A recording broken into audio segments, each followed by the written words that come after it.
Yes, I would. Let's get back into the land of Dawn. I know y'all missed it. Here's RSG Slate SG going up against Burn X Flash in the opener of the knockout stage. Right off the bat, what I do want to see and what I want to question when it comes down to RSG's lineup is the fact that they are such a front-to-back, team fight-oriented composition. This kind of seems as though that they are trying to set themselves up so that even if Diablo is not around trying to create space somewhere else, they can still possibly win a fight. But we've seen lineups that have great coverage. We've seen lineups that try to do so much with so much space that it eventually flubs. Look at this, an early amount of damage taken onto Oki, an early recall. Yeah, definitely. This is much needed for Burn X Flash, knowing full well that the main damage coming up for RSG will be coming from the gold laner, Oki. I mean, you could argue that the Farsa eventually will output the damage, but generally speaking, your constant source of DPS comes from the carry. And starting in the gold lane means that Burn X Flash identifies that as the main win condition for RSG. Something to note as well, look at all of the flickers coming in from Burn X Flash. They are looking to, instead of Purify through the Minoan Fury, through the main CC that RSG SG are presenting, they're just going to get out of there. So I'm thinking hard re-engage. So Burn X Flash are not going to take this lying down. Again, the pressure down here in bottom lane. Oh, D7. Relatively passive game so far coming in from both sides. It kind of seems as though RSG do want to put a little bit of priority onto the bottom lane, considering the fact that Carry and Beatrix is a relatively even matchup. And the answer from RSG Slate is they're going to put a lot more in XP. They're going to try to watch out for XP because look, they've now left Dona and Oki. Yeah, so I think they're going to mirror each other. It's the triple switch wherein you switch the mid lane to the XP lane and you put the roamer in the mid lane and you have the XP laner roaming in the river. And now at 2 minutes, Turtle is up. Shima first on the scene. ATM drawing a line. They're just going to be putting all of their resources onto ATM first. However, it doesn't seem like it's going to be phasing ATM at all until Roy came into the picture. As now the split play is just going to be connected onto Bray. As we look over to the back, Diablo just going to be focusing onto the turtle. But that will be Lucia Cutie that takes the turtle at first. Burn X Flash immediately retreated themselves afterwards. A string of odd occurrences. First up, Lucian Cutie gets the turtle, and then first blood drawn onto who you want to put the turtle on for Burn X Flash. That was really a weird interaction, but big props to the side of RSG just making sure that they Donut. Immediate flickers himself out of the way. Roy gets a kill. D7 connects right down onto the hook, plus the knockdown, and that is going to be a 1-for-1 trade. Yo, absolutely overextension coming up from RSG, from RSG, then Burn X Flash with a great punish. And this is important because now you give a lot to the gold laners, from both ends actually. But then again, it's even more so important for RSG. Burn X Flash, they have a way out of this. They can go for pickups, but RSG, they have to go full engage. Nope, they're not letting him breathe, and they hook Bray! Onto Bray, and he doesn't seem like he will be close to purple buff anytime, but he still manages to take it away from Chuma. Grant Theft Purple already. Chuma, a taste of his own medicine. Where is Seacat? Oh, we've been talking about how much vision and how much better the boxes are going to be for Burn X Flash, but it looks like they're diving in harder than and the most unfortunate of pauses. This is the first occurrence of a pause in the knockout stage, so folks, we're still waiting for the update on what exactly needs to be fixed, but do know that we want to give our athletes here, our competitors, the best competitive experience. So now with that being said, small lead over to RSG, SG, and they know this because they've been going super fast. Yeah. By the way, I just want to take note, related to being fast, I like that they are actually playing fast with Fredrin and Minotaur. Typically, you want to wait for a team fight, right, when you play the Minotaur. But now what they're doing is to invade. Grand Theft Purple, this is the reason why they are so bold going into the purple buff, even when there's like a Beatrix and a Franco out there, because it's because of the fact that you have sustain coming out from the Minotaur. You cannot give a license to your Fredrin to be aggressive and invade. Typically, Fredrins don't invade, right? Particularly in this case, going up against a Bane. But the fact that they have both Minotaur, two big dudes in the purple buff, right? It's going to be difficult for the defense, and that's the reason why they were able to do it. We've gotten note that this pause is going to be relatively quick, so folks, don't worry. Here's a quick stat. RSG is the only team that has 100% first bloods in first turret take rates in Wow. the group stages. Oh. Abstract, is this par for the course? Is this typical RSG behavior? Well, honestly, all the time when it comes down to MPLSG, they are always crowned as the most aggressive team. They will always want to invade in the jungle as fast as they could. But ironically, despite all these aggressive playstyles, they don't play very aggressive early game roamers, which is unfortunately not really quite Lucian Cutie's flavor. And something I also noted after watching and studying MPLSG, specifically RSG, right? They really like early aggressive trades. They are willing to give something else off of the map to go as fast as they could and be the aggressor to push their agenda. That's not happening here against Burning Flash. They're just getting things for free. They're not afraid to die. They are. I think that it's generally the idea for RSG is to actually be not afraid to die anytime, because what your win condition could be is to engage, right? But they also have that maybe that second, your plan B, utilizing this Diablo Benedetta for the split push. Now, I'm not entirely confident on whether or not Diablo actually plays that way, right? Maybe Abstract can play this whenever he plays the Benedetta, or maybe Gideon along the way from the sides can actually give us a whether because he's excited to see the Benedetta. Does he play the split push way, right? Most of the time, he actually do go for split push. Okay. But it does seem like it's a little bit out of his character to actually go around right. to the opponent's buff that much. Usually, he will Exactly. proxy the lanes, and then he will just kind of give information instead. Sometimes from the top lane, he goes over to the middle lane to clear and try to get the hyper carry in himself in the early stages. So even this seems to be a new book, a new chapter in the guess so. RSG playbook. I'm excited to see where this leads and how far they can push Burnex Flash, because getting off on the right foot, despite Burnex Flash having an amazing draft, I'm here for it. And it looks like our Marshall says they are too, as we go back into the game. And there's the hook!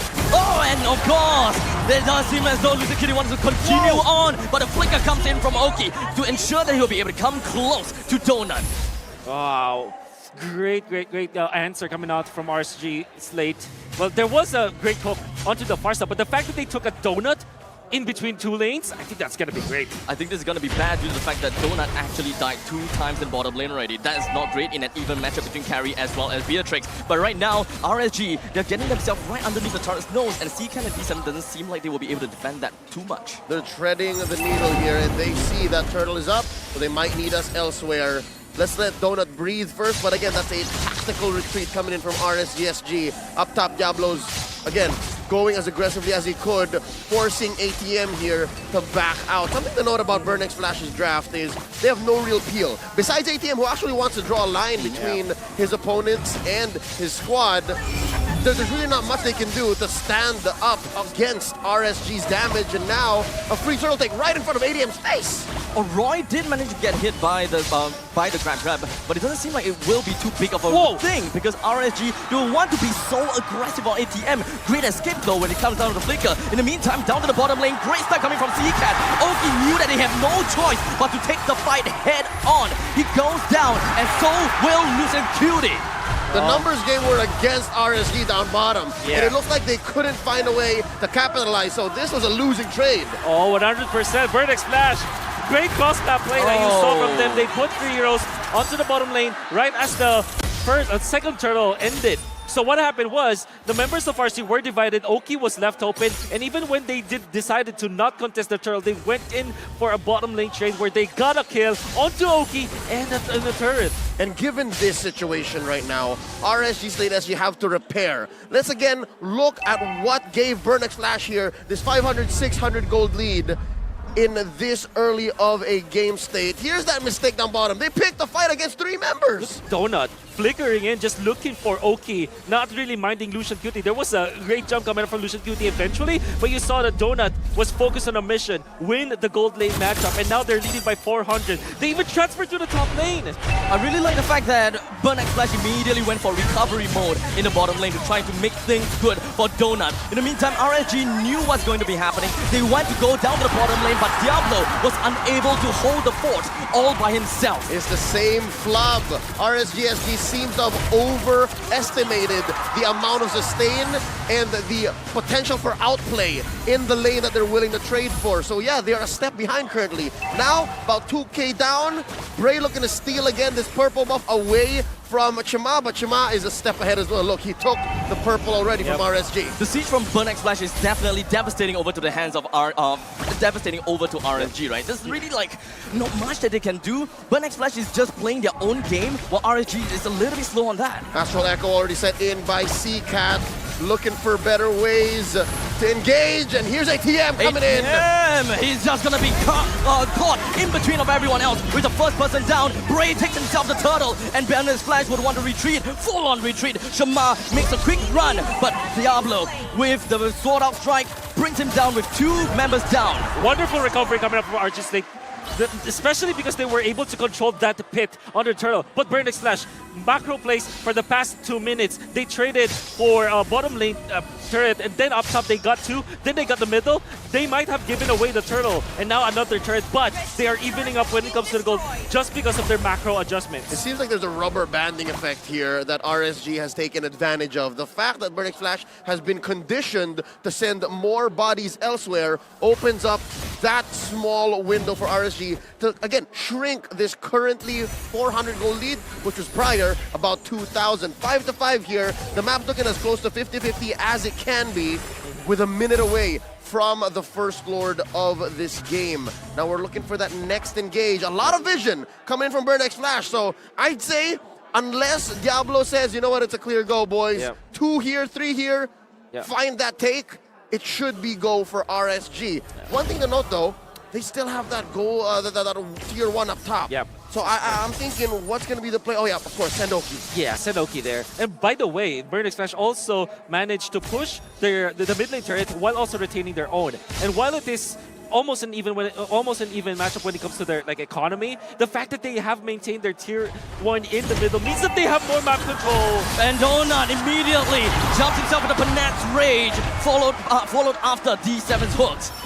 So that's something you don't have when you're RSG. Everything has to come clean. Everything has to come when you're ready. The pincer maneuver down on the Oki. ATM brings him down as Burn X Flash huddles together, congregated together to make sure that they will be able to push RSG away from their own jungles. That's what I was saying. When Burn X Flash says we want this, they're more sure. It's easier to set up. RSG need maybe 2 steps, and here comes Diablo. Unfortunately, the Petrify just did not connect. ATM comes in between and stops his advance. Oh, they're going for the blitz. Burn X Flash scores the first lord of the game.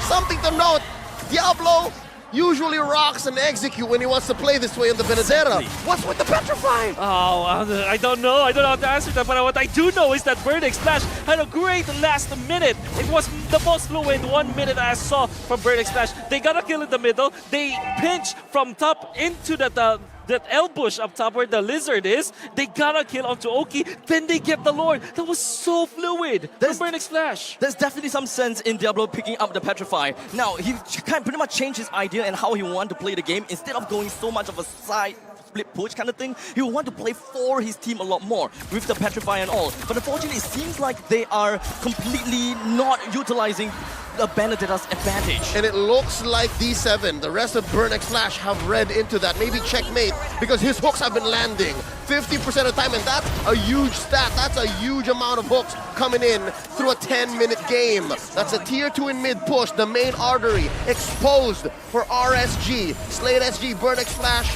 looking to capitalize. They have a Lord. All the lasers synced. The top lane is just gonna be marched down by the Trident-bearing Lord, and he's gonna be melted down relatively fast. Whoa. In the meantime, great snipe down onto Lucid Cutie. The front line is not gonna be there for a good amount of time. There's not gonna be some presence coming in, but Red Hot coming in right through onto Oki, and this RSG doesn't have the damage that they wanted anymore. Knock up that stat to about 60%. If not, it's worth it. I don't care. You get 1 hook that matters.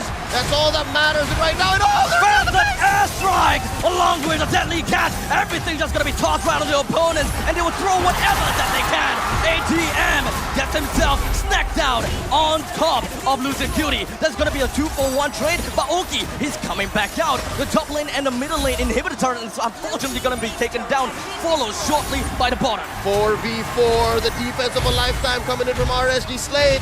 Roy doesn't have his feathered airstrike just yet. Burnex Flash, let's go. The Cambodian aggression, we're talking about this. It was part of the skills that we were given, and now we can see it. So ever since 9 minutes, they didn't even like let go of the pressure they're putting on the map. Pushing up top, pushing a bit, getting the Lord, and when they pushed against RSG, they stayed but did not overstay. They got a pick off, they got more, but wonderful plays coming out from Roy. Do you see how much damage that was? Even Seacat wasn't ready. Even Seacat was shocked.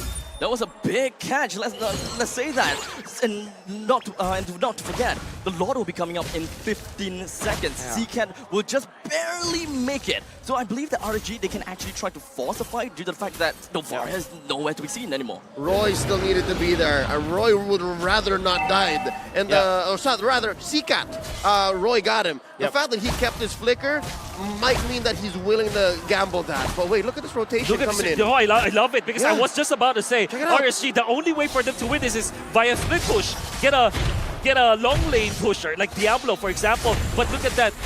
You can see that Burnex Flash knew that this could happen. They just guessed it wrongly. Oh, the bloody hunt down on the Diablo. Donut was around, so RSG, they have the information. They're going to be going 4 men all in down to the Lord and immediately bring down ATM. But unfortunately, he do have got the revive. And he, with the immortality, he's going to be holding him back on. ATM, he's dead. He may be dead. RSG do not have Diablo as well. Given the way the map looks like, no more inhibitors for RSG Slate SG.